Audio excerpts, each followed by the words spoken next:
Xavier Harris joins us now live after speaking with Barrett. Tell us what he told you about how they became roommates. Xavier?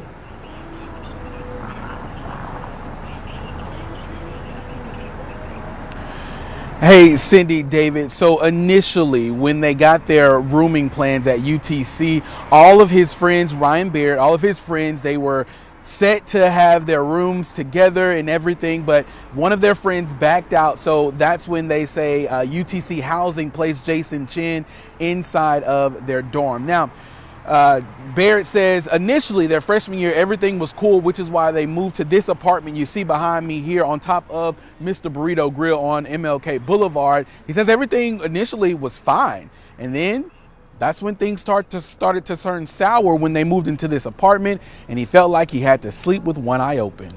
It just kind of became a situation that anytime I wasn't there, he was going to my room, going through my things.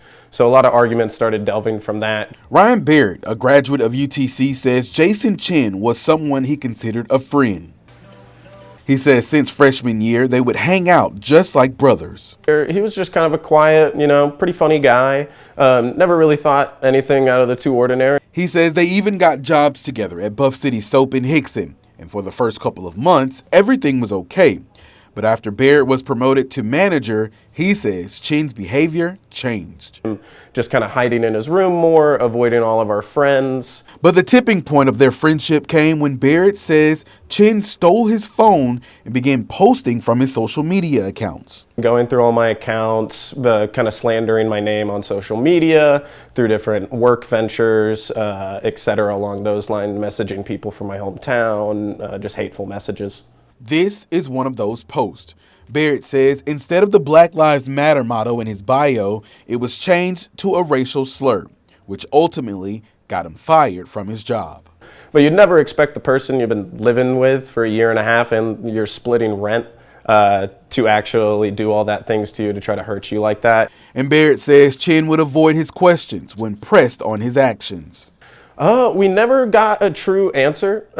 We always asked him, he just kept saying, you guys are just fake. He says living with Chen has greatly impacted him. It still takes me a lot to even trust people these days, because now I'm like, what are you doing behind my back? Barrett says even given his experience, he says it's still shocking to see Chen in the courtroom where he's accused of murder. At the end of the day, he did all those hurtful things to me, but I would never expect him to take the life of somebody's daughter.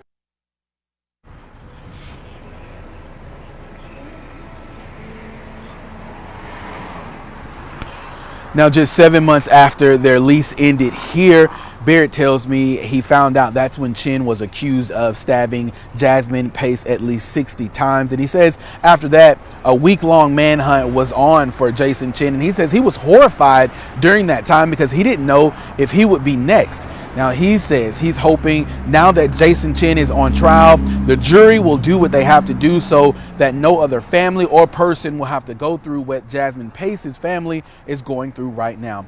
We also reached out to Jason Chen's defense attorney to comment on any of these allegations that his former roommate alleged in this story. And at this time, he says they have no comment. Tonight, we're live in Hamilton County. I'm Xavier Harris, Local 3 News.